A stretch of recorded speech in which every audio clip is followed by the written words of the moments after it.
Claro.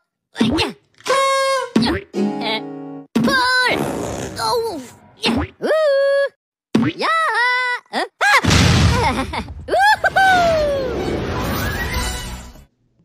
Hola a todos y bienvenidos. Soy Jocelyn y hoy tenemos un tema de hermenéutica y interpretación. Estoy aquí con mis compañeras Virginia y Dulce. Hola compañeras. Hoy vamos a hablar sobre este tema tan interesante. Perfecto. Quiero decir que la hermenéutica es el arte y la ciencia de interpretar textos y símbolos para comprender su significado, considerando el texto cultural, histórico y personal. Muy bien, para empezar, ¿podrían explicar brevemente qué es la hermenéutica y por qué es importante? Claro, la hermenéutica es el arte y la ciencia de la interpretación, especialmente de textos. Se trata de entender el significado más profundos y los posibles sentidos que pueden tener las palabras o símbolos. Es importante porque nos ayuda a comprender mejor no solo lo que está escrito, sino también el contexto cultural, histórico y personal que rodea a esos textos. Interesante. Entonces, ¿cómo crees que la hermenéutica afecta a nuestra comprensión del conocimiento? Bueno, la hermenéutica nos muestra que la comprensión del conocimiento no es algo estático o absoluto, sino que está sujeto a la interpretación y contexto. Cada persona puede interpretar un texto o una idea de maneras diferentes, y todas esas interpretaciones pueden ser válidas en cierto sentido. Por lo tanto, la hermenéutica nos invita a ser conscientes de nuestra propia interpretación y a estar abiertos al diálogo y a la diversidad de perspectivas. Eso tiene mucho sentido. ¿Cómo crees que la hermenéutica se aplica en nuestra vida cotidiana más allá de los textos escritos? Buena pregunta. La hermenéutica está presente en todas nuestras interacciones y en la forma en que percibimos el mundo que nos rodea. Cada conversación, cada experiencia, incluso cada imagen o obra de arte puede ser interpretada de diferentes maneras según nuestra propia perspectiva y contexto. Por lo tanto, la hermenéutica nos ayuda a navegar el mundo de manera más reflexiva y comprensiva. Fascinante. Y por último, ¿cómo crees que la hermenéutica puede contribuir al enriquecimiento de nuestra sociedad? Creo que la hermenéutica puede fomentar un mayor entendimiento y empatía entre la persona al reconocer la diversidad de interpretaciones y experiencias. Nos ayuda a valorar la complejidad y la riqueza de la condición humana y a buscar un diálogo constructivo y respetuoso en lugar de imponer una única verdad o visión del mundo. Excelente punto, Virginia y Dulce. Quiero dejar en claro y dar una breve información, lo explico. La idea de que no existe verdades absolutas, sino solo interpretaciones plantea por Nietzsche y destaca en tu pregunta, abre un panorama fascinante para la reflexión sobre conocimiento. En primer lugar, implica que nuestra comprensión del mundo y de nosotros mismos está intrínsecamente ligada a la interpretación que hacemos de la realidad. Esto significa que nuestra percepción de la verdad está mediada por nuestras propias experiencias, creencias y contextos culturales. Oye, ¿ustedes saben qué es un símbolo? Un símbolo yo lo considero como algo representativo. Pues es similar, ya que es un elemento objeto a que por convención o asociación se considera representativo de una entidad, de una idea, de una cierta condición entre otras. Un ejemplo podría ser la bandera, que tiene un símbolo patrio. Así es, además de que el ser humano dispone del símbolo para aproximarse a la realidad, para interpretarla,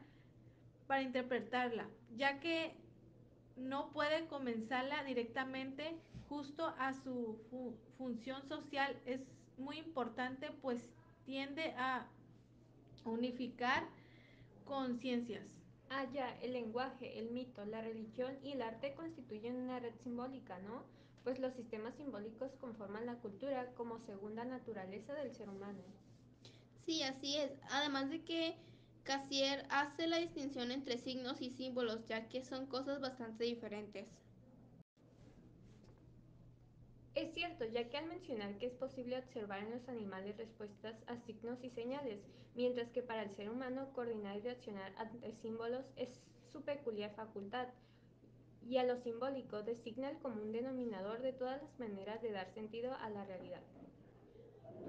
Esto quiere decir que fijar un significado para un símbolo equivale a anularlo, ¿no?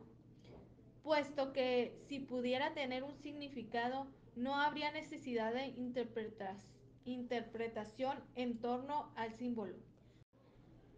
Así es, el signo simple tiene un sentido literal. El símbolo posee un excedente de sentido, por ello es necesaria la interpretación. Entonces, el símbolo es un signo complejo cuyo significado es más amplio y profundo. Así es, ya entiendo mejor todo. Ahora que recuerdo, Fernando Zamora señaló que entre signo y símbolo no hay separación de esencia, sino de intensidad. Y agregó que un símbolo es un signo que ha crecido en su posibilidad de significados. Así es. En su aceptación original a la palabra símbolo significa juntar según cada mes uno de los significados de la palabra. Símbolo en su origen griego era tableada. Recuerdo que correspondía esta misma forma de reconocimiento entre una anfi, entre un anfitrión y su invitado. Donde se muestran dos funciones elementales del símbolo, ¿no? La unión y la memoria, siendo esta un vínculo con el tiempo y por extensión con la historia. Así es, hay símbolo allí donde la expresión lingüística se presenta por su doble sentido, sus sentidos múltiples de un trabajo de interpretación. Y para finalizar con los símbolos de uno de estos ejemplos podría ser la copa, que podrá ser una copa de algún premio que se ha ganado o una copa donde se sirve el champán. Compañeras, algo que tenemos que tener en cuenta y es muy importante saber es que la hermenéutica de Gadamer no se trata de oponerse a todo conocimiento metódico, sino más bien se trata de afirmar la existencia de una verdad que no puede ser captada por el método de las ciencias físico-matemáticas. En otras palabras, podríamos decir que podemos llegar a una verdad aunque no hagamos uso de la ciencia. Cierto, compañera, y podríamos decir que inicia con las experiencias con las que nos movemos en el mundo, y esta verdad puede ser producida en las ciencias del espíritu, como la filosofía o la historia. Así es, pues según Gadamer, cuando analizamos un texto filosófico, histórico o artístico, estamos accediendo a dicha verdad, pues nos estamos ocupando de algo que nos implica y nos afecta, es decir, estamos intentando comprender.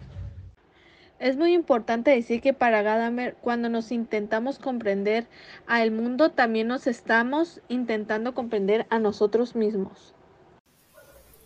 Sí, pues cuando comprendemos algo lo estamos relacionando con nuestra experiencia en el mundo. ¿Les ha pasado, compañeras? Creo que a todos en algún punto nos ha pasado. A mí me pasaba muy seguido de adolescente, cuando comencé a trabajar con gente mayor y al escucharlos hablar acerca de lo que eran sus vidas, en algún punto intentaba asociar sus experiencias con las mías para comprenderlos mejor. Justo lo que decía Gadamer, nos estamos comprendiendo a nosotros mismos a través de la comprensión de algo más. Así es, y algo esencial para Gadamer era participar, pues gracias a este se produce el diálogo que nos permite la relación con el objeto. Y por esto podemos decir que la hermenéutica no es el rechazo al conocimiento o la verdad objetiva de las ciencias, sino más bien es complementarlo con otro tipo de conocimiento. Oigan, hemos estado hablando acerca de comprender, pero ¿qué implica comprender? Pues el comprender es subjetivo, pero para Gadamer no lo es todo, pues implica una conexión tanto del pasado como del presente. Cierto, y para poder comprender tenemos que tener, por así decirlo, un horizonte inicial, desde donde podremos partir para tener una comprensión inicial. Entonces también es importante aprender un lenguaje para comprender al mundo, ¿no? Sí, Jocelyn, así es. Y también tengan en cuenta que los prejuicios también son muy importantes, pues podríamos decir que la educación que percibimos de nuestra infancia forma parte de nuestros prejuicios, con los cuales explicamos el funcionamiento del mundo. Qué bueno que los mencionaste, Dulce, pues es a través de los prejuicios que podemos empezar a comprender el mundo, a través de esta influencia del pasado que nos heredó ese conocimiento. Y hay que mencionar que todo prejuicio está abierto, pues nuestra comprensión está determinada por el contexto. Sin embargo, eso no significa que haya una única manera de comprender las cosas. Sí, eso era para Gadamer la función del... Entonces, existir es comprender y comprender es existir. Por lo tanto, podríamos concluir diciendo que para Gadamer no es posible alcanzar una comprensión del mundo que sea completa y acabada, y que corrientes como la fenomenología, la hermenéutica, la teoría crítica, entre otras, proponen un concepto de conocimiento que no tenga el propósito de dominar, sino de participar con el otro. Bueno, eso es todo resumido en algo corto pero explicado a detalle. Gracias por acompañarnos en el viaje a través de la hermenéutica y la interpretación. Recuerden darle like, suscribirse y comentar. Bye.